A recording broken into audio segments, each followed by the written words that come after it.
aslinya itu suku Jawa, tapi sudah kelahiran Sumatera. Jadi Puji Kusuma tuh putri Jawa kelahiran Sumatera ya Bapak Ibu ya. Jadi saya itu lahir di Pekanbaru, di Riau Bapak Ibu. Jadi lahir di Pekanbaru, menempuh pendidikan dari SD sampai dengan S1 itu di Riau. Dengan kemudian saya pendidikan PPG itu di Universitas Malang Bapak Ibu. Untuk karir sendiri, sebagian karir itu di Sumatera, saya pernah mengikuti SM3T di Aceh, kemudian lanjut lagi mengajar di SMP dan SMA, kemudian dilanjutkan lagi. Saya tahun 2017 hingga 2019 saya hijrah ke provinsi tetangga, yaitu Provinsi Kepulauan Riau. Jadi dari 2017 sampai dengan sekarang saya hijrah ke provinsi tetangga, itu ya Provinsi Kepulauan Riau. Aslinya saya dari Riau, jadi hijrah ke sebelah aja Bapak Ibu. Nah itu mungkin selayang pandang tentang pendidikan saya, tentang karir. Mungkin dibandingkan Bapak Ibu, karir saya ini belum ada apa-apanya, saya hanya secuil saja karena memang baru dalam dunia pendidikan. Jadi kali ini izinkan saya untuk berbagi Bapak Ibu. Jadi saya bukan mengajari, saya hanya sharing ilmu, secuil ilmu yang saya dapat, itulah yang ingin saya bagikan kepada Bapak Ibu pada malam hari ini. Nah, Bapak Ibu, sudahkah Bapak Ibu kenal dengan rumah belajar? Mungkin sudah ada yang pernah dengar, atau sudah memiliki aplikasinya tapi belum memanfaatkan, atau sudah memanfaatkan tapi belum semuanya. Nah, mari kita kupas satu persatu apa itu rumah belajar dan apa saja yang ada di dalam rumah belajar. Nah, jadi rumah belajar Kemdikbud ini Bapak Ibu adalah portal pembelajaran yang menyediakan bahan dan fasilitas komunikasi. Jadi yang disediakan itu fasilitas komunikasi serta interaksi komunitas. Jadi ada bahan ajar, ada fasilitas komunikasi, kemudian ada interaksi antar komunitas. Nah ini ditujukan untuk siapa Bapak Ibu? Ditujukan untuk siswa, guru, dan masyarakat umum. Jadi tidak hanya terfokus ke sekolah saja. Jadi nanti mungkin di rumah Bapak Ibu yang berperan sebagai orang tua, nanti bisa juga dihimbau kepada orang tua untuk menggunakan fasilitas ini, karena tidak hanya untuk siswa dan guru, untuk masyarakat umum juga bisa. Nah, untuk mengaksesnya seperti apa? Nah, untuk mengaksesnya sekarang kita itu lebih sering menggunakan handphone Bapak Ibu ya, handphone Android.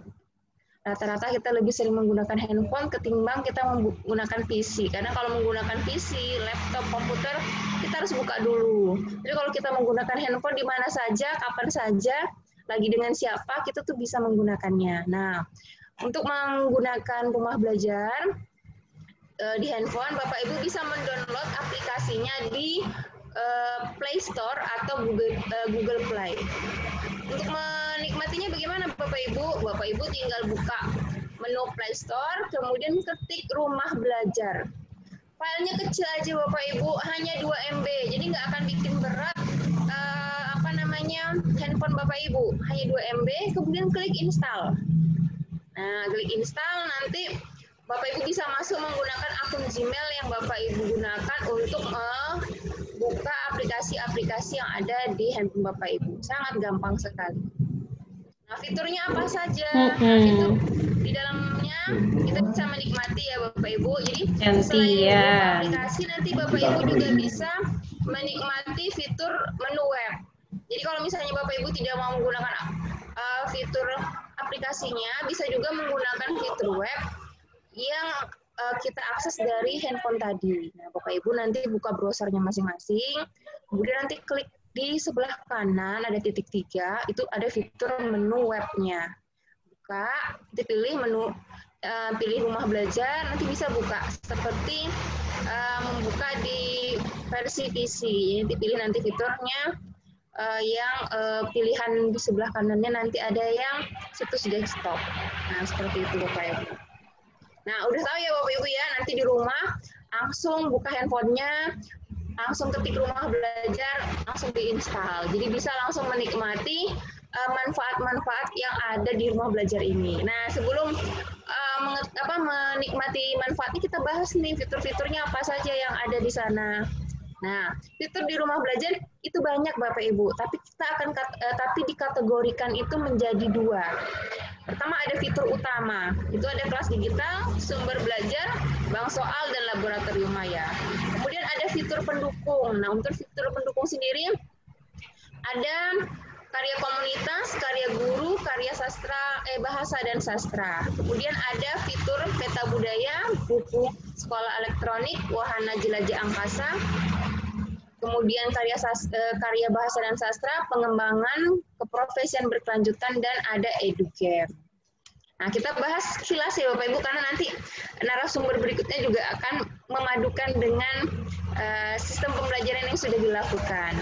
Kita lihat yang pertama ada sumber belajar. Apa sih sumber belajar ini Bapak Ibu? Sumber belajar ini menyajikan materi ajar. Ya, kita sebagai guru kalau mau mengajar itu kan harus menyediakan bahan ajar lah kalau bahasanya kita tuh.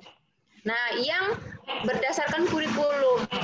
Nah, kalau berdasarkan kurikulum ini kita disajikan itu struktur. Kalau yang di sumber belajar ini Bapak Ibu, disajikan secara struktur dengan tampilannya menarik. Disajikan dalam bentuk gambar, video, animasi, simulasi, dan permainan. Nah, Bapak Ibu yang bukanya di PC, bukanya ketik sumberbelajar.kemdikbud sumberbelajar.belajar.kemdikbud.go.id. Ini kalau yang di PC ya Bapak Ibu ya. Nah, apa saja yang ada di dalam? Nah, ada 3 konten yang ada di dalam sumber belajar ini Bapak Ibu. Ini kita bedakan berdasarkan gaya belajar siswa. Nah, seperti yang kita ketahui gaya belajar siswa itu ada 3. Ada audio, ada visual, dan kinestetik. Nah, ini ada konten video Bapak Ibu. Nah, konten video ini cocok untuk anak kita yang tipe gaya belajarnya itu visual Bapak Ibu. Jadi kalau anak kita yang tipenya visual itu suka melihat yang menarik. Nah, kita bisa hadirkan konten video. Ada konten web atau konten MPI. Nah, konten MPI ini cocok untuk anak kita yang gaya belajarnya kinestetik. Nah, dia butuh melakukan gerakan-gerakan. Jadi dia nggak hanya sebagai penonton, nggak hanya sebagai pendengar. Dia harus melakukan sesuatu. Ada yang diklik, ada yang digerakkan, ada apa. Ini cocok buat anak kita. Selanjutnya ada konten audio. Nah, ini untuk anak kita yang gaya belajarnya itu audio, suka mendengar. Nah, biasanya audio ini lebih sering disajikan untuk anak-anak kita yang sekolah dasar. Karena nanti di video juga bisa untuk anak kita yang audio, karena ada juga suaranya. Nah, untuk mengakses sumber belajar ini, Bapak Ibu cukup daftar, nanti masuk, silakan di-download. Dan kabar gembiranya, rumah belajar ini dapat diakses lebih irit dibandingkan kita mengakses di web lain. Kenapa? Kita bisa menggunakan paket belajar, baik yang kita beli dengan kartu kita masing-masing, ya merek kartu masing-masing, atau juga dengan pakai bantuan belajar dari Kemdikbud. Ini kabar gembiranya lagi, setiap konten yang dimasukkan ke sumber belajar ini itu rata-rata adalah karya dari Bapak Ibu guru dari seluruh Indonesia. Dan rata-rata lagi sebagian besar itu dihasilkan oleh alumni dari Pembatik yang sudah mendapatkan diklat pelatihan TIK Bapak Ibu. Dan ada lagi kabar gembiranya bahwa untuk memasukkan konten di sini itu ada daftar rilisnya. Artinya pihak Pusdatim itu menyeleksi setiap konten-konten yang masuk. Jadi ada jadwal tayangnya gitu Bapak Ibu. Jadi kalau Bapak Ibu masukin sekarang, misalnya nih saya memasukkan konten sumber belajar, itu nggak langsung ditayangkan Bapak Ibu. Nah, ada daftar tunggunya. Artinya semuanya itu terverifikasi dan insya Allah berkualitas. Kita lanjut ya, sudah panjang lebar tentang sumber belajar. Lanjut ke kelas maya. Apa sih kelas maya Bapak Ibu? Ini adalah Learning Management System, LMS. Nah, LMS sekarang tuh lagi booming karena kita lagi di masa pandemi. Ini khusus ya untuk memfasilitasi pembelajaran virtual. Banyak sekali LMS yang disediakan sekarang. Nah, kita nggak sebut-sebut contohnya banyak. Tetapi rumah belajar menyediakan kelas maya ini khusus untuk kita dan nanti akan akan dibahas insya Allah oleh narasumber berikutnya tentang apa sih keunggulan dari kelas maya ini. Nah, saya kasih bocoran bahwa kelas maya ini keunggulannya salah satunya dia harus dibuat, akunnya itu dibuat ada 3 ya, ada dari daftar sebagai penyelenggara, daftar sebagai guru, dan daftar sebagai siswa. Nah, untuk mendaftar kelas maya itu harus daftar dulu sebagai penyelenggara. Jadi pihak sekolah harus daftar terlebih dahulu, baru guru bisa membuat kelas. Setelah guru membuat kelas, baru siswa bisa membuat akunnya. Nah, di sini keunggulan dibandingkan LMS lainnya, bahwa ternyata kelas maya ini kepala sekolah sebagai penyelenggara itu bisa mengamati apa yang terjadi di kelas Bapak Ibu tanpa kita harus invite kepala sekolah terlebih dahulu. Jadi kepala sekolah itu bisa melakukan fungsi manajerialnya tanpa kita invite seperti platform sebelah gitu, nggak saya sebutin. Nah, mungkin ada Bapak Ibu yang sudah menggunakan. Nah, ini jika Bapak Ibu yang ingin membuat akun kelas maya, yang perlu diperhatikan untuk langkah-langkah yang perlu diisi kurang lebih sama Bapak Ibu. Hanya mungkin perbedaannya kalau di penyelenggara atau sekolah itu yang perlu diisi adalah NPSN. Kalau guru nomor identitas, yaitu bisa berupa NUPTK. Nah, Bapak Ibu yang belum memiliki NUPTK jangan bersedih, bisa menggantinya dengan menggunakan NIK pada KTP NIK-nya ya, nomor induk kependudukan. Untuk siswa bisa menggunakan NISN. Siswa yang NISN-nya lupa juga nggak perlu bersedih, bisa pakai NIK yang ada di KK-nya. Selanjutnya ada bank soal. Nah, untuk Bapak Ibu yang bingung mau cari soal yang berkualitas, bongkar-bongkar di Google tapi bingung carinya di blog mana dan lain sebagainya. Sekarang nggak perlu khawatir, silakan buka bank soal di sumber belajar. Ada tipe soal, latihan, ulangan, dan ujian. Dan gratis Bapak Ibu. Jadi Bapak Ibu tinggal akses. Dan ini nanti bisa di-link-kan juga di kelas maya. Nanti mungkin Bapak Ibu, nanti narasumber kita berikutnya yang saya promosi akan menjelaskannya. Nah, kalau yang buka di web bisa ketik belajar.kemdikbud.go.id/bank soal. Ini dia ya bank soalnya. Ini ada dari sekolah dasar, menengah pertama, menengah atas, menengah kejuruan, sampai sekolah luar biasa. Jadi ada yang nanya tadi, kira-kira untuk anak kebutuhan khusus sumber belajarnya atau bank soalnya ada nggak? Ada, jadi bisa ya Bapak Ibu ya. Selanjutnya laboratorium maya. Nah, Bapak Ibu yang mengajar IPA nggak perlu bersedih. Pembelajarannya tetap bisa komplit karena apa? Karena praktikumnya tetap bisa dilaksanakan. Dan kita sekarang masa pandemi, ya boro-boro kita mau mengadakan praktikum belajar aja kita pakainya daring kan. Jadi kita mau nyuruh anak praktikum beli bahan ini, melakukan di sini itu kan nggak aman. Nah, sedangkan kita mengutamakan keselamatan. Nah, ini ada menyajikan kumpulan simulasi pembelajaran yang disajikan itu interaktif, menarik. Jadi percobaannya ini berupa teori dengan praktek kita gabungkan dalam bentuk simulasi. Nah, kita lihat. Nah, ini contohnya. Misalnya kita mau melakukan, saya nih ngajar biologi Bapak Ibu, bisa melakukan uji kandungan protein dalam makanan. Anak-anak nggak perlu Bapak Ibu beli misalnya biuret, nggak perlu beli protein. Di masa pandemi mau dicari mana gitu kan, susah. Nah, kita lakukan simulasi aja. Penting anak tahu apa alat-alat yang dibutuhkan, bagaimana memasukkannya, bagaimana mereaksikannya, simulasinya ada. Nah, Bapak Ibu yang mau melakukannya, silahkan monggo masuk ke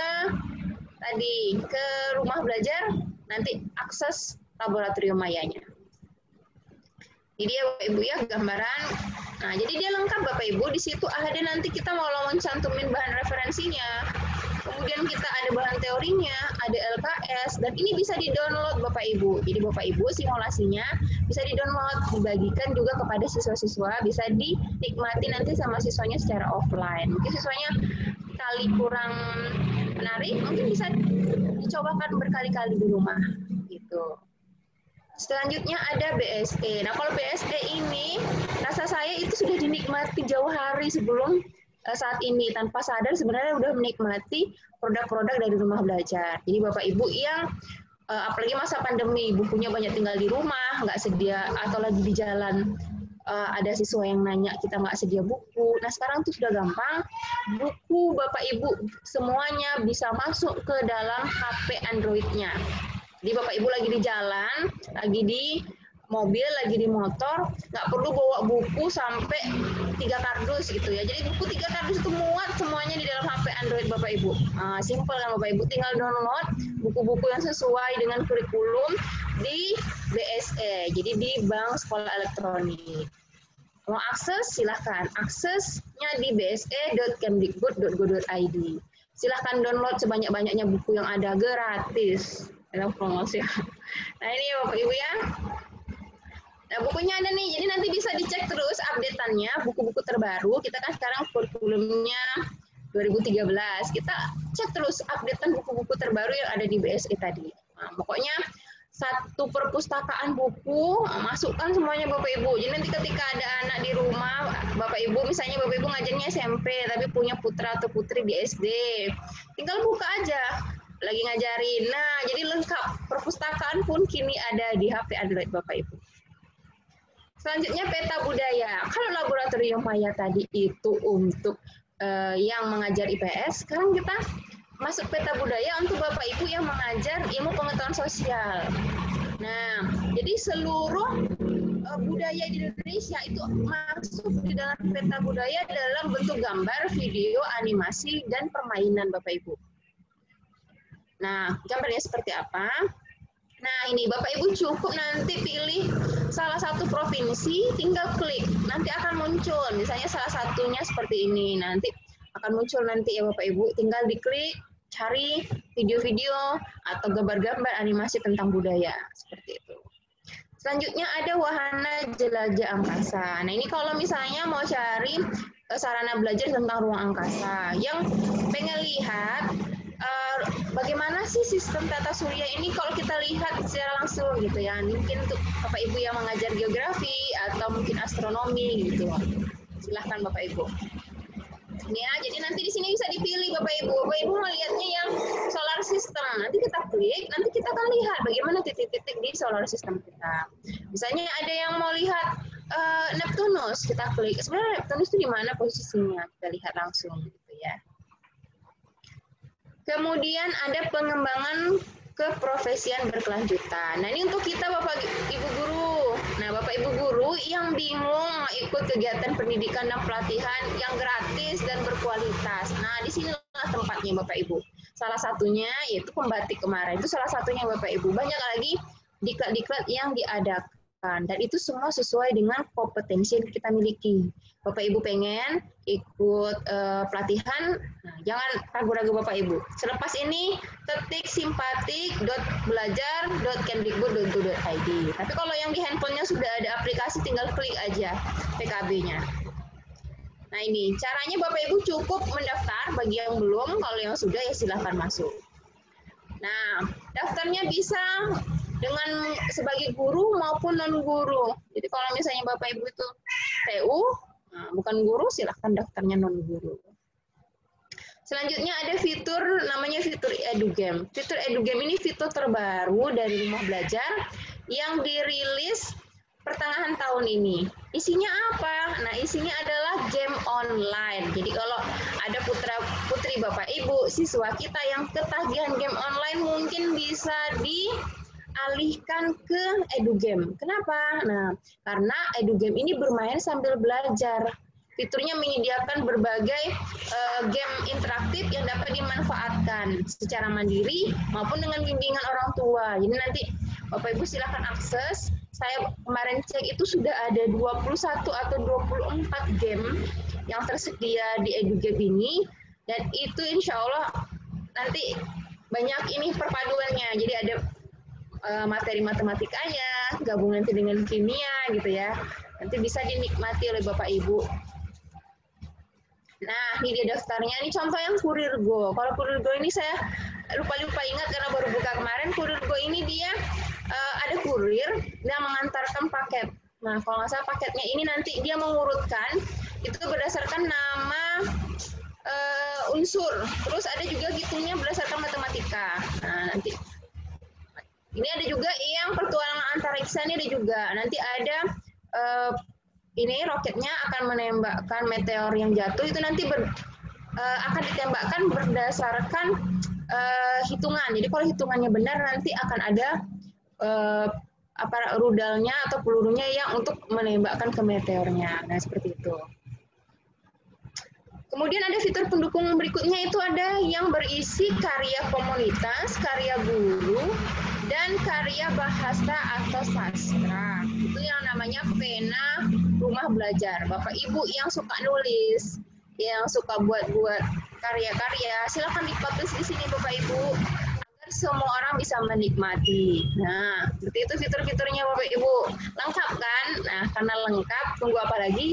Silahkan kunjungi webnya Rumah Belajar atau langsung aja diinstal aplikasinya. Jadi semuanya nih, perpustakaan, lab, semuanya kelas ada di dalam HP Android atau PC Bapak Ibu. Terima kasih Bapak Ibu, merdeka belajarnya, Rumah Belajar portalnya, maju Indonesianya. Assalamualaikum warahmatullahi wabarakatuh.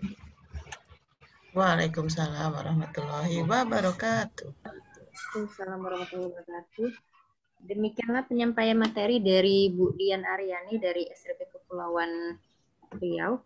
Untuk materi selanjutnya mungkin bisa disambung oleh Bu Nikmah. Ya, Ibu silakan. Saya dulu ini. Ya, silahkan Ibu. Bu Diannya kayaknya masih di webinar sebelah. Gimana? Mungkin Bu Diannya masih di webinar sebelah. Ini siap, langsung saya, nggak ada yang mau nanya ke Mbak Dian. Aku siap. Oke, Mbak Dia dulu. Bu Dia dulu. Oke, silakan. Oke, terima kasih atas kesempatannya. Oke, terima kasih atas kesempatannya. Suara saya kedengaran? Jelas Ibu dengarnya. Oke, alhamdulillah.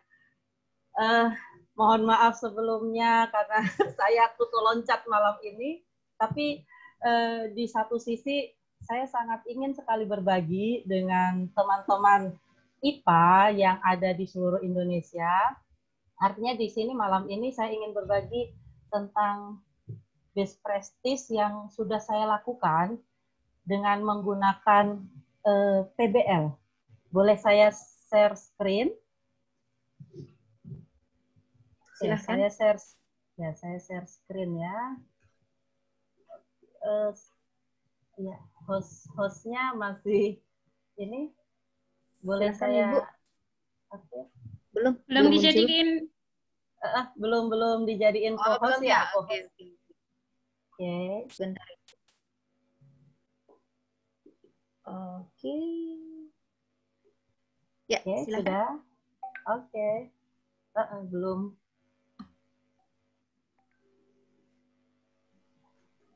Oke, sudah. Ibu.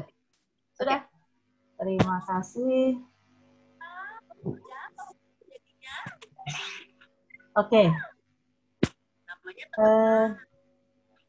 Di sini saya lebih ingin berbagi pengalaman saja sebenarnya dengan inovasi pembelajaran problem based learning dengan memanfaatkan laboratorium maya pada portal Rumah Belajar. Jadi sebelumnya perkenalkan saya Dia Safitri. Saat ini saya bertugas di SMP Negeri 1 Kota Sorong, Papua Barat.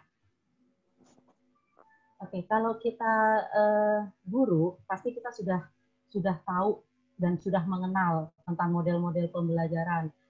Ada salah satunya adalah model problem based learning, di mana ini adalah sistem pembelajaran yang berpijak pada masalah yang dihadapi peserta didik pada saat proses mendapatkan ilmu pengetahuan. Nah, kenapa di sini saya menitik beratkan pada proses? Karena dalam prosesnya pembelajaran PBL itu memanfaatkan strategi yang lebih sistematik untuk menemukan solusi dari masalah yang ada dalam kehidupan sehari-hari para siswa. Di sini saya sangat terbantu sekali dengan adanya Rumah Belajar, terutama laboratorium mayanya. Kenapa? Karena terus terang kami di Papua Barat mungkin dengan keterbatasan laboratorium, sehingga starter kit itu kurang. Tapi dengan adanya laboratorium maya, ada beberapa materi yang bisa kita ambil untuk dijadikan bahan ajar. Oke, untuk PBL ini kan ada tahapan-tahapannya. Tahapan pertamanya yaitu konsep dasar. Di sini saya istilahnya ini pengalaman tahun lalu ketika saya ketika belum pandemi, jadi masih tatap muka. Jadi di sini saya menyampaikan dasar pengetahuan yang terdiri dari konsep dasarnya, kemudian instruksinya, sumber belajarnya, koneksi dan keterampilan yang dibutuhkan pada materi rangkaian listrik dan hukum ohm. Kebetulan saat itu saya mengajar di kelas 9 SMP. Kemudian berikutnya tahapan kedua, pendefinisian masalah. Pendefinisian masalah ini saya mengutarakan skenario atau permasalahan. Lalu nanti peserta didik melaksanakan aktivitas brainstorming, di mana sebelumnya saya sudah membentuk kelompok-kelompok kecil, kemudian mereka berdiskusi mengeluarkan ide-ide mereka. Kalau misalnya ada yang membawa HP, silakan, saya memberi kesempatan kepada mereka untuk berselancar di dunia maya. Tapi kalau yang tidak, oke, di buku pelajarannya mereka saja. Nah, di sini saya memperkenalkan mereka dengan laboratorium maya. Jadi saya menampilkan ilustrasi yang ada di laboratorium maya tentang hukum ohm. Di laboratorium maya itu untuk hukum ohm itu sudah dipaparkan seperti ini, sudah ada pemaparannya hukum ohm. Kemudian kalau kita klik lakukan percobaan sekarang, nanti yang terjadi adalah seperti ini. Ini ada rangkaian listriknya. Rangkaian listriknya seperti ini. Nah, ini bisa kita atur di sini. Jadi baterainya bisa kita lepas. Kemudian tegangannya bisa kita tambah. Kemudian hambatannya bisa kita tambahin juga angkanya. Jadi kita bisa berpindah-pindah di sini tegangannya, hambatannya. Dan ini kita bisa untuk sebagai pembuktian persamaan hukum ohm. Jadi nanti kita bisa melihat bahwa oh iya ternyata kuat arus dia berbanding lurus dengan tegangan. Nanti kita lihat di sini ketika tegangannya kita tambah, di sini kuat arusnya dia juga akan bertambah gitu. Nah, itu nanti kita bisa membuktikan juga bahwa oh iya benar, ternyata kuat arus dia berbanding terbalik dengan hambatan. Kita bisa lihat di sini, ketika kita menambah kuat arus, menambah hambatan, di sini kuat arusnya akan turun angkanya. Nah, dari sini kita bisa membuat soal-soal juga. Jadi soalnya tuh sudah banyak, sudah disiapkan juga sama sama laboratorium maya seperti ini contohnya. Jadi anak bisa mencari dengan menggunakan persamaan ini, mencari, kemudian bisa apakah benar atau belum jawabannya. Dan ini soal-soalnya banyak sekali, soal barunya. Oke. Kemudian pembelajaran mandiri, saya menyerahkan mereka untuk mengakses sendiri dengan mengarahkan kalau bisa ya di sumber belajar pada rumah belajar. Kemudian pertukaran pengetahuan, kalau pertukaran pengetahuan biasanya mereka mempresentasikan hasil mereka di depan kelas. Nah, di sini penilaian ternyata yang saya dapatkan bukan hanya mereka bisa menyelesaikan permasalahan, tapi mereka juga bisa membuat satu produk. Makanya saya kadang-kadang, wah ini PBL-nya ini bukan problem, tapi project jadinya nanti. Karena mereka bisa membuat satu produk seperti ini. Ada rangkaian yang sederhana, ada yang mereka buat seperti rumah-rumahan, pakai 4 baterai, bahkan ada yang pakai aki. Tapi kalau misalnya anaknya dia cerdas, ini saya kebetulan dapat anak yang cerdas juga, jadi dia bertanya terus. sampai akhirnya dia bertanya begini, Bu Guru, bisa tidak kalau saya memadukan atau menggunakan aplikasi dengan bantuan HP? Jadi saya menggunakan perintah suara, saya saja sampai bingung. Hah, bisa ya? Oke, coba silakan buat. Nah, ini contohnya. Jadi dia sedang ini mematikan. Dia sedang mematikan.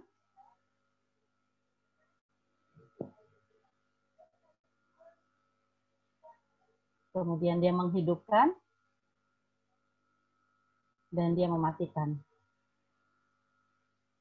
Jadi ternyata daya analisa anak-anak yang peserta didik saya berbeda-beda. Ada yang menerimanya biasa, tapi ada yang menerimanya sampai seperti itu. Jadi saya sebagai guru juga akhirnya, oke, saya juga harus belajar nih bagaimana caranya seperti itu. Oke. Mungkin itu saja. Semoga bermanfaat dan dapat memberikan inspirasi bagi kita semua. Terima kasih. Saya kembalikan lagi ke moderator. Terima kasih, Ibu. Iya. Untuk pemateri ketiga, mau Bu Pardatun atau saya ini? Suaranya, Ibu?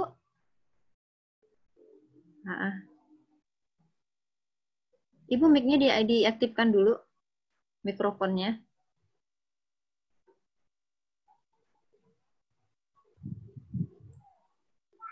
Oh iya, silakan Bu.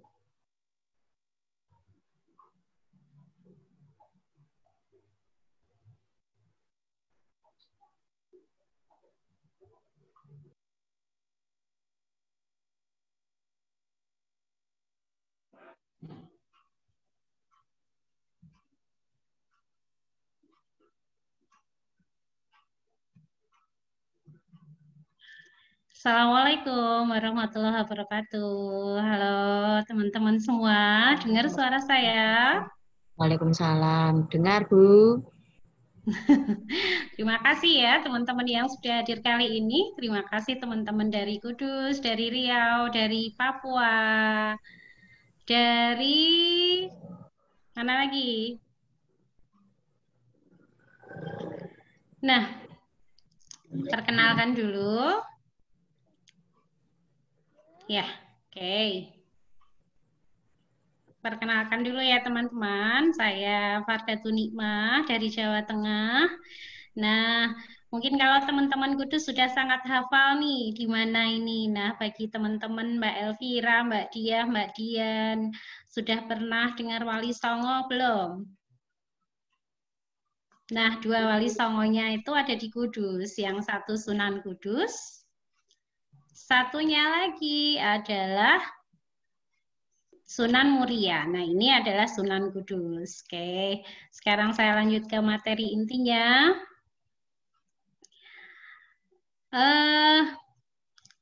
Kali ini saya akan menyajikan tentang proyek based learning di masa belajar dari rumah.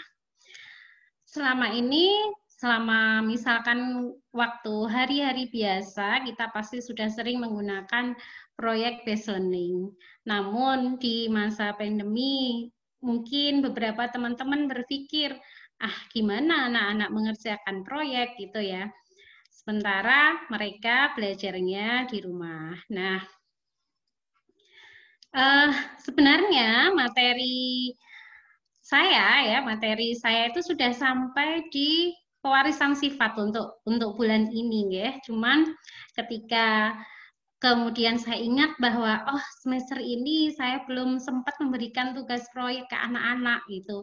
Maka di minggu kemarin saya kemudian kembali lagi ke materi yang sebelumnya, perkembangbiakan tumbuhan dan hewan, untuk memberikan anak-anak paling tidaklah tugas proyek selama semester ini. Maka kemudian saya memilih proyek based learning atau PJBL, di mana PJBL ini adalah sebuah model pembelajaran yang memberikan kesempatan kepada pendidik untuk merancang proses pembelajaran yang dibangun dari permasalahan nyata. Nah, mumpung mereka di rumah, mereka bisa kontekstual mengeksplor permasalahan-permasalahan nyata yang ada di lingkungannya masing-masing. Kemudian PJBL ini merupakan model pembelajaran yang melibatkan keaktifan peserta didik, ya. Bisa berkelompok, bisa mandiri. Nah, karena selama ini kan anak-anak mungkin dengan adanya rayonisasi, mungkin mereka bisa berkelompok meskipun pandemi, tapi tetap dengan menggunakan protokol kesehatan. Ini PJBL. Nah, di dalam langkah-langkahnya PJBL, itu ada 6 langkah, ya, seperti yang kita tahu. Ada langkah 1, pengenalan masalah. Langkah kedua, perencanaan proyek, yang ketiga penyusunan jadwal proyek, yang keempat pelaksanaan dan monitoring proyek, yang kelima menguji hasil presentasi proyek, dan yang keenam adalah evaluasi dan refleksi. Dari keenam ini bisa kita lakukan yang pengenalan masalah ini di awal, ya, itu kita lakukan secara sinkron. Sinkron kita bisa menggunakan tatap maya, ya, bisa menggunakan ada Google Meet, Zoom, dan seterusnya. Kemudian untuk mendesain proyek, penyusunan proyek, dan pelaksanaan monitoring kita lakukan secara asinkron. Asinkron berarti tidak langsung, ya, tidak dalam waktu yang bersamaan. Kita bisa melakukannya melalui grup WA atau Google Classroom yang sering dipakai oleh teman-teman. Tapi barangkali nanti harus coba juga, ya, kelas maya di rumah belajar. Bapak Ibu guru yang belum coba kelas maya, nanti coba dicek di SMP-nya sudah terdaftar sebagai penyelenggara atau belum. Nah, kalau belum, silahkan daftarkan sekolahnya sebagai sekolah penyelenggara di rumah belajar. Selanjutnya, menguji hasil presentasi dan evaluasi serta refleksi ini dilakukan sebaiknya juga secara sinkron. Karena ini nanti ada timbal balik di waktu yang bersamaan, berarti kalau sinkron, ya, jadi guru dan peserta didik itu melakukannya pada waktu yang sama. Nah, ini, ya, jadi sintaknya tadi PJBL, pengenalan masalah, mendesain penyusunan jadwal proyek, pelaksanaan dan monitoring proyek, menguji hasil, evaluasi, dan refleksi. Itu biasanya itu kalau kita nggak ada masalah, kita lakukan secara sinkronus, ya. Tapi selama PDR tadi, selama masa sekarang, kita bisa lakukan ini tadi yang pengenalan masalah sinkron. Kita bisa lakukan Zoom atau Google Meet, mendesain proyek asinkron, menyusun jadwal proyek asinkron, pelaksanaan monitoring asinkron. Nah, nanti di presentasi proyek dan di evaluasi refleksi, kita bisa lakukan lagi secara sinkron. Nah, pengenalan masalah. Seperti yang saya bilang tadi, sebenarnya saya sudah sampai di pewarisan sifat, tapi saya ingin memberikan tugas proyek ke anak-anak, maka saya awali dengan pengenalan masalah menggunakan Zoom, ya. Menggunakan Zoom. Nah, pengenalan masalahnya apa? Saya yang sederhana-sederhana aja, karena ini masa pandemi, anak-anak kalau dikasih yang berat-berat nanti kasihan, ya. Contohnya ini nih. Kita kasih 2 buah gambar, misalkan ini yang saya lakukan. Bapak Ibu guru mungkin bisa lihat sekolahnya dulu. Kalau anak-anaknya misalkan semangatnya masih sangat tinggi, kita ngasih masalah yang sedikit lebih kompleks, ya. Tapi kebetulan anak-anak saya udah agak-agak bosen ini daring, jadi saya kasih yang ringan-ringan aja. Contohnya ini, ya, pengenalan masalahnya. Kita kasih ini. Nah, kemudian kita pancing mereka dengan, silahkan dari melihat gambar ini, pertanyaan-pertanyaan apa yang bisa kalian munculkan dari sini, gitu, ya. Nah, berikutnya ternyata anak-anak menyampaikan pertanyaan-pertanyaannya tuh seperti ini. Ini masih di sintak 1. Ada yang bilang, mangga yang buahnya jarang dan masak, buahnya jarang dan ini masam, ya, masam, typo. Nah, ini ada yang seperti ini pertanyaannya. Dari pertanyaan-pertanyaan ini, maka kemudian kita arahkan sampai kemudian disepakati. Di sini ada mencangkok, ada menyambung, tapi kemudian anak-anak menyepakat tugas proyeknya adalah mencangkok. Boleh berkelompok jika rumahnya dekat, namun dengan protokol kesehatan, boleh juga dengan mandiri. Langkah berikutnya dari PJBL adalah mendesain perencanaan proyek. Nah, di sini anak-anak peserta didik bisa mencari dari rumah belajar, dari YouTube, dan sebagainya, atau secara luring mereka bisa mencari dari buku perpustakaan. Mereka juga bisa dengan cara mewawancarai orang-orang yang mungkin mereka lihat memang ahli dalam melakukan. Nah, karena kita usahakan pakai sumber belajar, maka di sini saya juga pakai sumber belajar biasanya ya. Nih.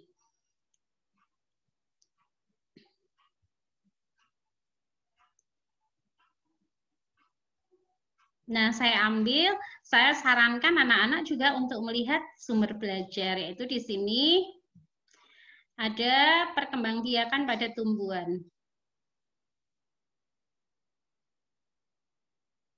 Nah, ini nanti kalau lihat videonya ya sampai ngantuk nggak selesai-selesai ya, saya persingkat aja. Oke, di sini teman-teman hanya menunjukkan bahwa oh di sini ternyata adalah sumber belajar yang bisa kita lihat. Oke, saya lanjutkan secara singkat aja. Nah, dari sini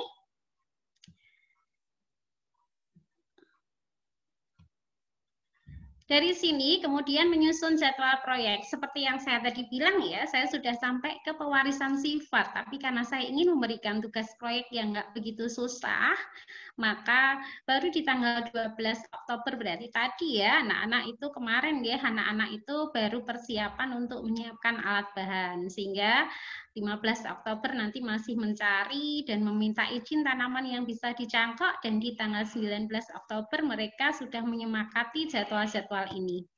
Nah, karena tugas proyek itu paling saya satu semester hanya 1 atau 2, maka memang karena mencangkok itu cukup lama, maka nanti pelaporan hasilnya memang lama. Nah, nanti ini butuh diskusi dari teman-teman ya, mungkin ini nggak cocok deh kalau dibuat PTK kalau seperti ini, nanti bisa cari proyek-proyek yang lain lagi. Ya. Nah, berikutnya, ini belum saya laksanakan, tapi pelaksanaan dan monitoring proyek kurang lebih seperti ini. Jadi nanti pendidik bisa memantau pelaksanaan proyek, bisa melalui WhatsApp group, bisa melalui Google Classroom atau apa ya yang Bapak Ibu biasanya pakai. Kemudian anak-anak yang peserta didik bisa mandiri atau berkelompok tergantung dari lokasi tempat mereka berdomisili, mendokumentasikan setiap kegiatan, bisa dengan foto, video, dan catatan yang mana ini nanti dilakukan untuk pelaporan. Berikutnya menguji hasil atau presentasi. Nah, ini kita lakukan secara sinkron lagi ya. Jadi kita masih melakukan sinkron tadi di awal penyampaian masalah di menguji hasil atau presentasi.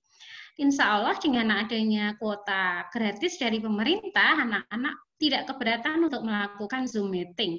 Terbukti walaupun sekolah saya yang di sekolah pinggiran, anak-anak antusias sekali melakukan Zoom meeting ya.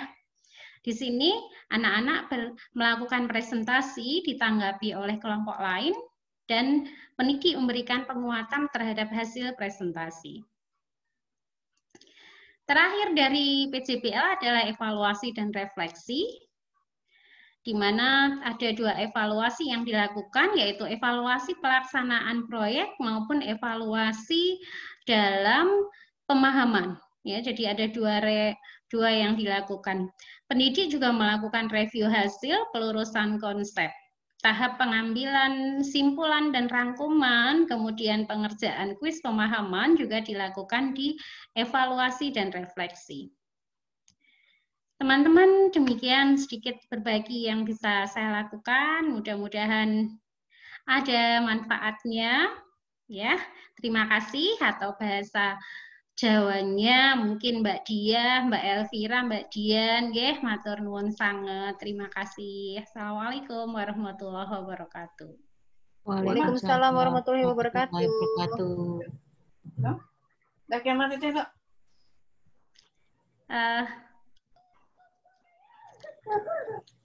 Mbak Elvira diambil alih bisa dulu, Mbak. ya. Berikutnya Mbak Elvira ini melanjutkan. Neman udah di forum nih nggak jadi. Kita tunggu-tunggu loh.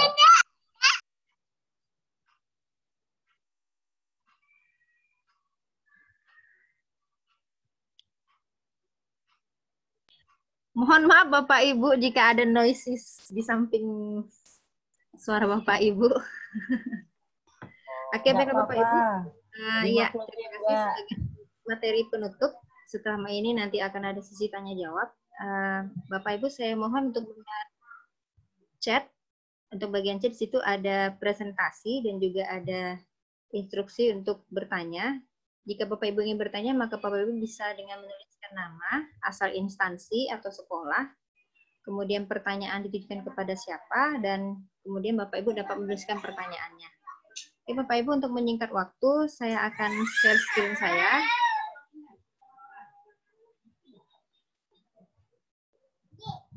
Oke. Sudah nampak Bapak Ibu semuanya? Sudah. Sudah ya? Baiklah, akan saya mulai. Assalamualaikum warahmatullahi wabarakatuh.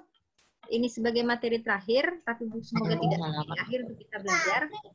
Malam ini saya akan menyampaikan tentang pemanfaatan rumah belajar untuk belajar dari rumah atau BDR dengan menerapkan pembelajaran inovatif model pembelajaran Discovery Inquiry Learning atau disingkat dengan DIL. Mungkin beberapa Bapak Ibu sudah pernah menggunakannya atau mungkin baru mendengarnya.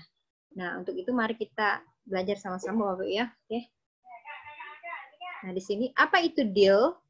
DIL adalah pembelajaran yang dilakukan di rumah tanpa perlu melakukan tatap muka. Jadi DIL ini full daring Bapak Ibu. Full daring, yang namanya daring berarti dia mengutamakan pengalaman belajar peserta didik agar peserta didik tidak mudah bosan dan tetap semangat untuk berperan aktif. Nah, karena itu penting bagi kita atau sebagai pendidik untuk dapat memvariasikan pembelajaran dengan berbagai model pembelajaran yang harus berpusat pada peserta didik. Jika dulu pembelajaran konvensional itu dari guru oleh guru untuk guru, tapi sekarang ini dengan Merdeka Belajar, maka proses pembelajaran itu harus berpusat pada peserta didik. Di masa pandemi COVID ini, pembelajaran yang berpusat pada siswa itu dilakukan dengan cara BDR, yaitu belajar dari rumah. Dengan menerapkan, salah satunya adalah dengan menerapkan model Discovery Inquiry Learning atau DIL. Oke, nah seperti apakah gambaran model DIL ini, Bapak Ibu? Kita lanjut. Nah, seperti ini. Namanya saja sudah Discovery Inquiry Learning, berarti gabungan dari model Discovery dan model Inquiry. Pada Discovery, siswa ini dilihatkan pada masalah. Masalah ini biasanya kita buat sendiri oleh guru. Misalnya masalah dan kehidupan sehari-hari atau masalah yang lekat dengan lingkungan sekitar siswa. Kemudian, setelah kita beri masalah, peserta didik ini kita paksa. Nah, kalimat ini paksa di sini dalam tanda kutip ya. Kita paksa untuk mengarahkan seluruh pikirannya dan keterampilannya untuk mendapatkan temuan di dalam masalah melalui proses penelitian. Oke. Lanjut. Kemudian apa sih tujuan dari DIL? DIL itu mempunyai tujuan yang pertama, satu, mengarahkan dan membimbing peserta didik untuk menemukan sendiri jawaban dari permasalahan yang diberikan. Jadi kalau kita belajar itu nggak hanya sekedar berikan soal, terus koreksi, jawab. Tapi di DIL ini, siswa benar-benar kita ajak untuk menggunakan segala apa daya upayanya, baik sumber belajarnya maupun sumber dayanya, yang digunakan untuk menemukan jawaban dari permasalahan yang ada. Yang kedua, karena kita sudah memaksa siswa untuk menggunakan sumber daya yang ada pada dirinya, berarti siswa ini kita kondisikan untuk melakukan berpikir tingkat tinggi atau high order thinking skill yang kita singkat dengan HOTS. Nah, dari HOTS ini nanti siswa kita ajarkan untuk berpikir secara ilmiah, kreatif, dan kritis, serta dengan sintak model pembelajaran Discovery Inquiry. Nah, oke, lanjut. Nah, apa kelebihan model DIL? Kelebihan model DIL ini adalah dia dapat membantu siswa dan menggunakan ingatan dan dalam rangka transfer kepada situasi proses belajar yang baru. Jadi siswa ini diminta untuk mengingat lagi, oh kalau saya dapat masalah ini, penyelesaiannya bagaimana? Seperti itu. Kemudian kalau dia sudah berusaha untuk mengingat, berarti dia didorong untuk berpikir dan bekerja keras. Kemudian Dengan adanya kemampuan untuk berpikir dan bekerja keras itu memungkinkan siswa kita untuk memanfaatkan berbagai sumber belajar yang ada. Salah satunya adalah sumber belajar yang ada di rumah belajar. Kemudian DIL ini juga merupakan suatu strategi pembelajaran yang menjadi berubah dari yang sifatnya penyajian informasi menjadi pembelajaran yang menekankan pada proses pengolahan. Jadi siswa yang mengolah informasinya sendiri. Kita hanya beri masalah, kita hanya beri pancingan, kita hanya beri respon, stimulasi, tapi siswanya yang harus cari sendiri gimana proses penyelesaiannya, terus bagaimana ngolahnya. Kemudian model DIL ini juga dapat memperkaya dan memperdalam materi yang dipelajari siswa sehingga lebih tahan lama. Jadi ingatannya di situ itu nggak ingatan jangka pendek, tapi ingatan jangka panjang. Nah, bagaimana Bapak Ibu tahapan dalam model DIL? Secara garis besar itu terbagi menjadi 6. Yang pertama ada rangsangan atau stimulasi. Yang kedua kita berikan masalah atau problem statement. Kemudian dari masalah itu siswa kita paksa untuk mengumpulkan data. Paksa ini dan tanda kutip Bapak Ibu ya. Kemudian siswa melakukan pengolahan data. Lalu data itu dibuktikan. Lalu terakhir dia melakukan kesimpulan. Nah, yang namanya pembelajaran itu harus punya 3 tahap Bapak Ibu ya. Persiapan, inti, dan penutup. Nah, apa saja persiapan pada modeling? Nah, karena DIL ini murni daring, berarti peserta ini bisa kita ajarkan untuk menggunakan Learning Management System atau LMS. Misalnya kalau di rumah belajar itu kita gunakan kelas maya. Tapi kelas maya ini sebelumnya sudah harus disediakan oleh peserta didik, jadi siswa cukup pakai akunnya, lalu masuk. Kemudian, nah ini pelaksanaannya. Nampak tulisannya Bapak Ibu? Nampak. Kelihatan jelas. Pelaksanaannya, yang pertama simulasi. Kurang nampak dulu. Oh, kurang lambat ya. Oke. Untuk simulasi, jadi peserta didik ini kita beri simulasi. Bisa berupa video, gambar, grafik, atau simulasi yang menurut Bapak Ibu bisa dicerna oleh siswa kita. Nah, simulasi ini diberikan dalam kelas. Bahan kelas ini bisa dicari di fitur sumber belajar, Lab Maya, ataupun YouTube, ataupun sumber-sumber yang relevan sesuai dengan materi yang akan kita sampaikan. Yang kedua, setelah distimulasi, kita masuk ke problem statement atau identifikasi masalah. Nah, peserta didik ini menyampaikan respon atas stimulus atau rangsangan dari kita sebagai pendidik secara tatap maya. Ini tuh tatap maya ini bisa pakai Vicon apa saja. Bisa Webex, bisa Zoom yang kita lakukan sekarang, bisa juga pakai Google Meet, bahkan mungkin juga pakai Google Suite, tergantung aplikasi yang Bapak Ibu arahkan. Kemudian setelah kita lakukan tatap maya, peserta didik ini kita kelompokkan. Nah, peserta didik ditugaskan secara kelompok untuk mengidentifikasi dan merumuskan masalah sesuai rangsangan yang diberikan oleh guru. Kita lanjut tahap ketiga, yaitu mengumpulkan data. Tadi kan udah dibagi ya per kelompok. Nah, peserta didik ini secara berkelompok ini harus mengumpulkan data dari berbagai sumber. Bagaimana cara peserta didik kita mengumpulkan data? Bisa melalui diskusi, melalui grup WA, Line, Telegram, ataupun segala macamnya. Jangan-jangan siswa kita lebih pandai lagi untuk mengumpul Bapak Ibu ya. Kemudian setelah mereka mengumpulkan data, mereka juga harus mengirimkan buktinya, baik berupa capture ataupun screenshot. Kemudian sumber yang bisa digunakan anak-anak itu bisa berupa rumah belajar, TV edukasi, video on demand, ataupun lingkungan sekitar. Selanjutnya, setelah data terkumpul, lalu mereka mengolah data. Nah, di sini mereka harus berperan secara aktif di dalam kelompok. Nanti hasilnya itu dikumpulkan, terus dirumuskan, lalu diunggah ke kelas maya. Karena kita pakai kelas maya ya. Oke. Kemudian ada verifikasi. Nah, peserta didik ini mempresentasikan hasil datanya tadi di bagian data processing ke peserta didik lainnya dan ke pendidik. Ini bisa kita lakukan secara Vicon. Atau kalau misalnya nggak mampu tuh Vicon, bisa melalui voice note ya atau rekam suara. Yang terakhir yaitu langkah terakhir dari verifikasi yaitu peserta didik lain memberikan tanggapan. Bisa melalui grup WA, misalnya diketik, berikan pertanyaan, nanti siswa yang menyajikan itu memberikan jawaban.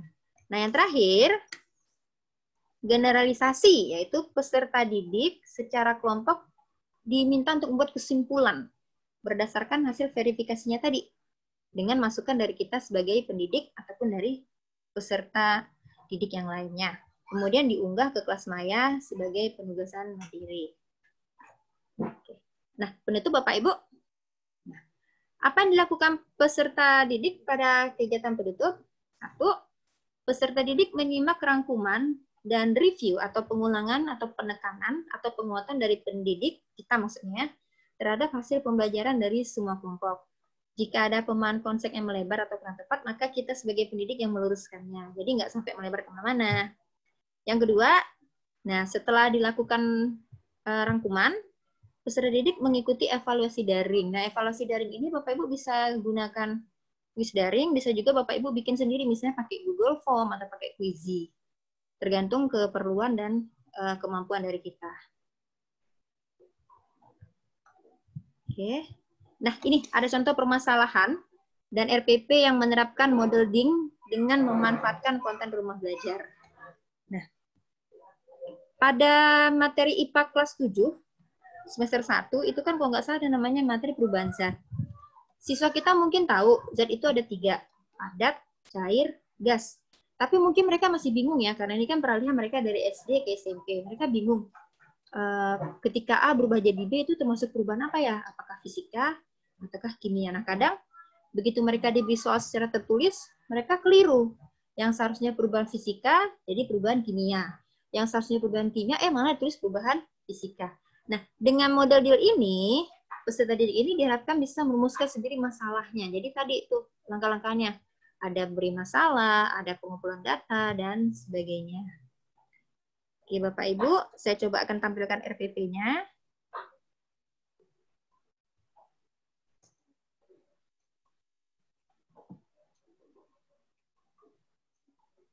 Nampak ya Bapak Ibu ya?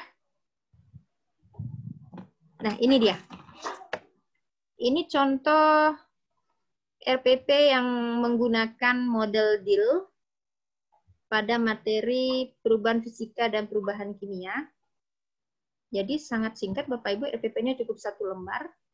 Jadi di sini ada stimulasi, yaitu yang pertama, dia mengamati dulu, karena kita kan beri masalah ya. Melalui WhatsApp, guru menginstruksikan untuk masuk kelas online. Kemudian kelas online ini berisi stimulus berupa video dan pertanyaan.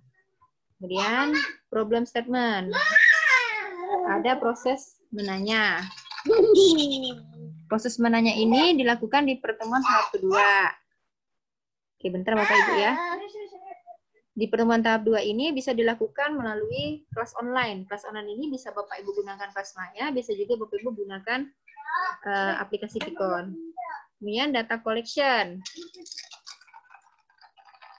Di data collection ini siswa membuka kembali.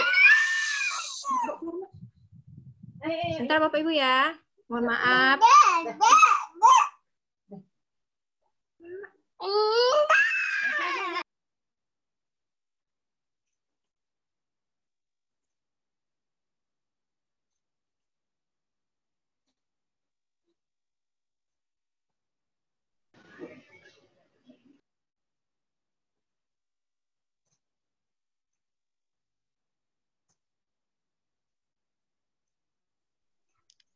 Ya, kita tunggu Mbak Elvira ya, teman-teman ya. Mbak Elvira udah on air?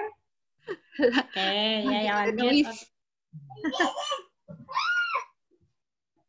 Oke. Ya, saya lanjutkan Bapak Ibu ya. Di pengumpulan data, tadi kan siswa udah masuk kelas online. Nah, di kelas online itu kan ada modul. Jadi siswa kita minta lagi buka modulnya. Fungsinya adalah untuk mendalami kembali sumber belajarnya atau ngebuka lagi datanya, data-data tadi itu. Berarti terkait dengan perubahan fisika dan perubahan kimia. Kemudian memproses data. Nah, memproses data ini bisa dengan cara mengasosiasikan. Jadi siswa itu bisa mengolah data sehingga dapat mengerjakan tugas sesuai dengan petunjuk yang diberikan. Kemudian yang kelima, verifikasi. Nah, di verifikasi ini dilakukan proses mengkomunikasikan. Jadi mengkomunikasikan ini bisa menggunakan Pikon. Aduh.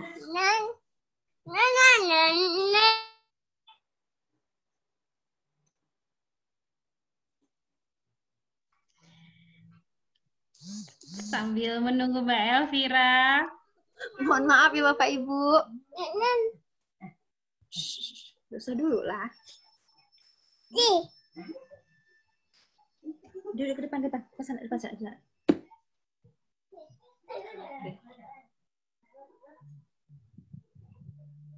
Kak, tutup pintunya, Kak.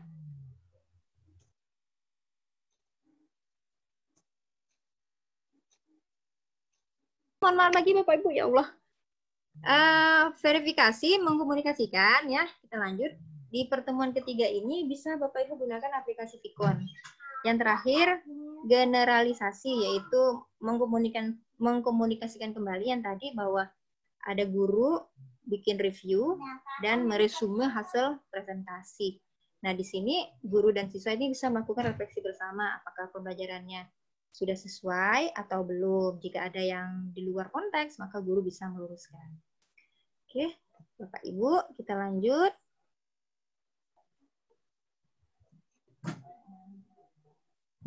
Ke sini. Nah, yang perlu diperhatikan dalam pelaksanaan deal, karena ini full daring, maka salah satunya adalah tersedianya prasarana TIK. Prasarana TIK baik berupa gadget, laptop, dan terutama itulah internet yang cukup baik bagi pendidik maupun peserta didik. Kemudian kita sebagai pendidik juga harus punya literasi TIK yang baik. Jangan sampai kita minta siswa lakukan Vicon, tapi kita sendiri nggak tahu. Jadi lebih bagusnya kita belajar dulu, kita pahami dulu, baru kita mengajari siswa. Karena sejatinya mengajar itu adalah belajar. Kemudian pendidik juga harus memiliki kemampuan COOL, Community of Inquiry, yaitu kemampuan berinteraksi dalam pembelajaran daring, kemampuan memberikan pembelajaran daring, dan kemampuan untuk menumbuhkan high order thinking atau HOTS. Yang keempat adalah menyiapkan RPP yang disesuaikan dengan sintak model deal dan perangkat TIK.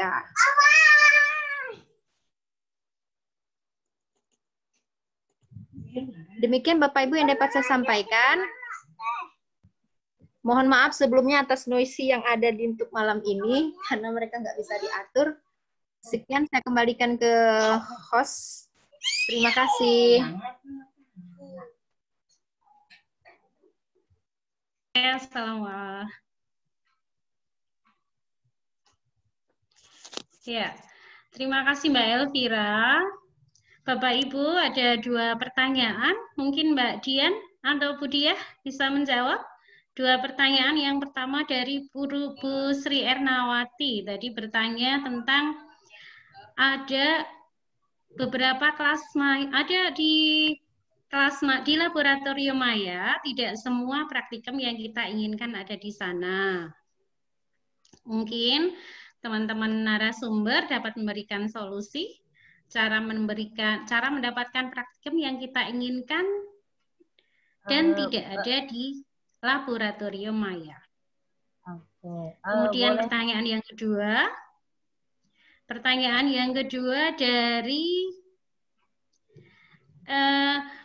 Mbak Yunita Rahma, yaitu tentang penggunaan kelas maya. Kalau nggak salah pendaftarannya itu harus melalui pihak sekolah dulu ya, atau kita guru pribadi bisa menggunakannya. Oke, adakah teman-teman yang mau menjelaskan? Mungkin Mbak Dian? Oke, saya coba yang laboratorium maya ya. Oke, Mbak Dian silakan. Oke, jadi ini Bu Erna ya tadi. Oke, Bu Erna dari Kudus. Saya beberapa kali sudah pernah memanfaatkan laboratorium maya, tapi tidak semua praktikum yang diinginkan ada di sana. Ya, jadi begini Bu, memang di rumah belajar itu masih terus berinovasi. Makanya sebenarnya rumah belajar itu memang berharap banyak kreativitas, inovasi guru-guru untuk membantu mengisi konten di rumah belajar. Jadi bukan hanya sahabat rumah belajar saja yang bisa mengisi konten atau duta-duta rumah belajarnya saja yang bisa mengisi konten, tapi semua guru bisa mengisi konten, dan yang pasti kontennya itu nanti pasti akan melalui seleksi seperti itulah. Kalau sudah lulus seleksi pasti akan dikasih masuk ke rumah belajar. Dan di rumah belajar, apalagi laboratorium maya, memang tidak semua materi ada. Makanya pandai-pandainya kita sebagai seorang guru, kalau saya memanfaatkan apa yang ada. Kalau misalnya memang kalau saya kebetulan di laboratorium saya untuk starter kit listrik tidak ada. Nah, kebetulan di laboratorium mayanya ada, makanya saya gunakan laboratorium maya. Nah, seperti itu. Jadi memang belum semua, Bu, belum semua ada, belum semua materi ada. Jadi sebenarnya rumah belajar pun berharap kepada semua guru-guru di Indonesia kalau bisa mau mengisi konten-konten melengkapi agar rumah belajar makin oke dan bisa menjadi menjadi salah satu bahan ajar utama kita. Kita tidak perlu lagi pusing-pusing mencari bagaimana caranya, dengan searching di rumah belajar aja sudah ada semua.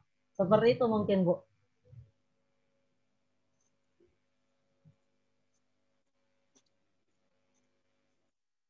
Bu Dia, terima kasih. Pertanyaan dari Bu Erna sudah terjawab. Berikutnya pertanyaan yang kedua. Mbak Dian, mungkin mau menjawab? Baik, terima kasih Bu. Assalamualaikum Bapak Ibu. Tadi pertanyaan dari Mbak siapa tadi? Mbak Yunita, kelihatannya. Mbak Yunita. Baik Mbak Yunita, jadi kalau kita yang ingin mendaftar di kelas maya itu memang harus daftar di penyelenggara dulu. Karena memang di rumah belajar kita itu pakainya proses. Memang harus daftar dulu sebagai penyelenggara. Mungkin jika sekolah misalnya masih kerepotan atau apa, mungkin ibu bisa mohon izin kepada kepala sekolah, Pak, mohon izin saya mau buat kelas maya, tapi harus daftarkan dulu sekolah kita gitu. Nanti kalau misalnya kepala sekolah setuju, kita tinggal masukkan saja NPSN, karena kan emang yang dibutuhkan hanya itu, NPSN sama emailnya sekolah. Tapi yang penting Bapak Ibu izin dulu dengan kepala sekolah. Saya yakin kepala sekolah pasti memberikan izin dan akses untuk itu, karena kan niat kita baik ya, gitu. Jadi emang harus daftar dulu akun penyelenggara, itu biasanya sehari nanti diverifikasi atau bahkan beberapa jam atau sehari itu juga langsung. Setelah itu nanti baru Bapak Ibu bisa daftar kelas masing-masing gitu Bapak Ibu. Itu mungkin semoga membantu pertanyaan dari Bu Yuni tadi ya. Seperti itu.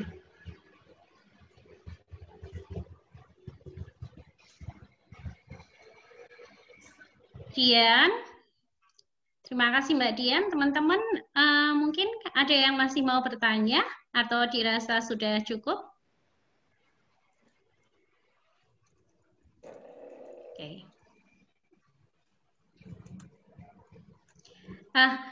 Kelihatannya sudah. Bu Dia, bisa ambil alih, mau menutup?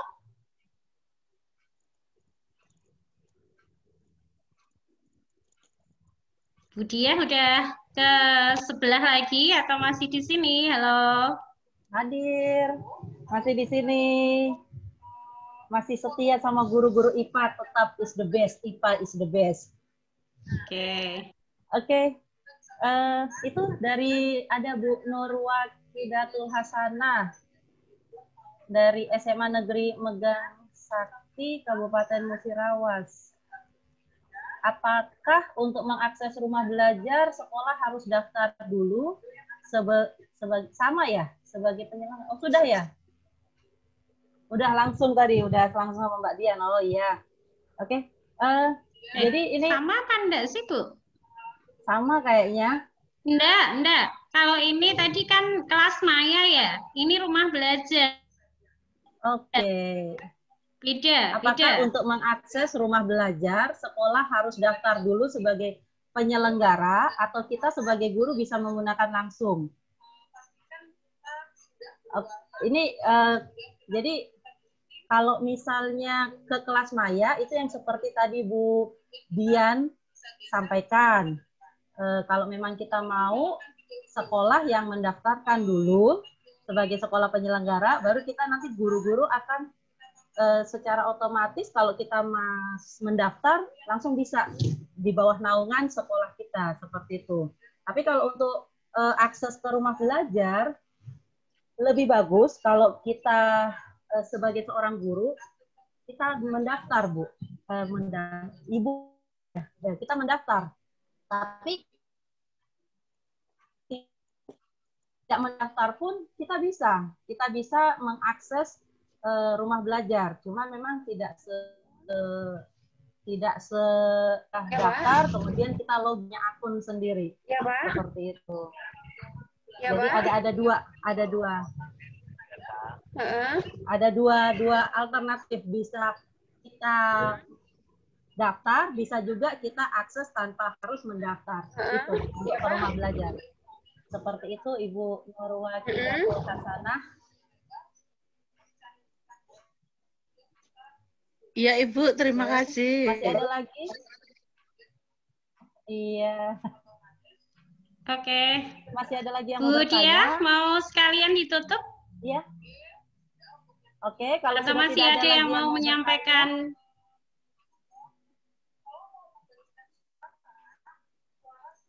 Oke, boleh saya dulu ya. Saya ucapkan terima kasih dulu ke teman-teman MGMPI Pak Kudus, teman-teman IN Surabaya Bu Ida, teman-teman alumni biologi UMM. Terima kasih semuanya atas kehadirannya. Monggo ganti Bu Dia, Mbak Dian, mungkin mau say hello teman-teman. Oke, matur suwun. Matur suwun. Matur nuwun sami-sami.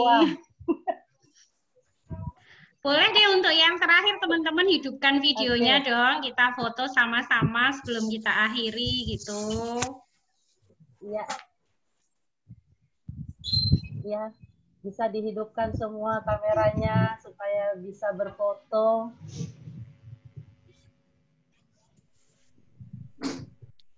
Iya.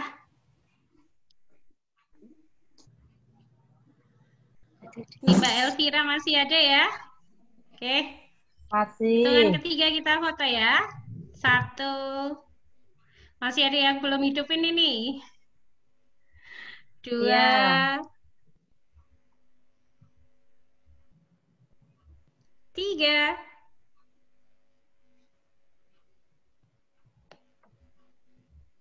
Ikon rumah belajar, Bu. Oh iya, Deng. Ikon rumah belajar ya. Kita dari tadi belum ada yang bilang anu loh. Slogannya rumah belajar loh. Ayo Bu Dia. Dipimpin dulu slogan rumah belajar dong. Oke. Untuk slogannya kita itu kan ada Merdeka Belajarnya, Rumah Belajar Portalnya, Maju Indonesia. Bisa ya semua? Bisa. Ini yang pertama, slogan pertama, oke? 1, 2, 3. Merdeka Belajarnya, Rumah Belajar Portalnya, Rumah Belajar Maju Portalnya, Indonesia. Maju Indonesia. Okay. Sekarang slogannya Rumah Belajar. Belajar di mana saja, kapan saja, dengan siapa saja. Bisa ya? Oke. Slogannya Rumah Belajar. 1, 2, 3. Belajar di mana saja, kapan saja, di mana saja. Terima kasih guru-guru hebat, guru-guru IPA luar biasa. Oke, terima kasih pada Bu Perdatun dan Bu Dia. Mohon maaf saya nggak aktif karena noise ini sangat banyak. Oke, terima Seharusnya kasih. saya pembuka, saya juga penutup. Nah, itu kan mohon dimaklumi. Oke, terima kasih Bapak Ibu yang masih bertahan untuk malam ini. Kami ucapkan apresiasi setinggi-tingginya terhadap kesempatan dan tuangan waktu yang Bapak Ibu berikan untuk hadir di webinar sederhana kami ini. Doakan kami Bapak Ibu, semoga kami dalam keadaan sehat walafiat sebagai sahabat rumah belajar sehingga bisa memberikan dan berbagi lagi lebih banyak demi kemajuan Indonesia sesuai dengan slogan rumah belajar, yaitu Merdeka belajarnya, rumah belajar portalnya, maju Indonesia. Terima kasih Bapak Ibu. Wassalamualaikum warahmatullahi wabarakatuh. Terima kasih, mohon maaf. Salam, terima kasih teman-teman semua. Salam kenal dari Papua Barat. Terima kasih Bapak Ibu. Iya, Bu Dia, Bu Elvira, Mbak Dian. Kalau ada acara diajak nih. Nggih, Bu. nggih, Bu. Iya. Nggih. Ini dari kita berempat kayaknya aku ini yang paling berusia ya. Berusia tuh tapi senior, Bu. Pengalaman itu. Yang lain masih imut-imut ini. Ya, Sugeng Dalu ya. Tahu nggak Mbak Elvira Sugeng Dalu? Apa, Bu ya? Kursus dulu Sugeng Dalu, ayo. Bu Dia nggak tahu Sugeng Dalu? Permisi ya, sok tahu banget nih. Sugeng Dalu itu selamat malam sayang, selamat malam Sugeng Dalu. Nah nanti aku diajari bahasa Papua, bahasa Kalimantan, bahasa Riau, gitu dong. Oke, terima kasih teman-teman ya. Makin malam nih kita makin sayang, malah nggak live-live ini loh. Udah selesai malah nggak live-live. Mungkin Pak Jenuri ada mau disampaikan ke Bu Nikmah atau Pak Azuanda, Mbak Dian, Bu Yunita, Bu Sri Anawati.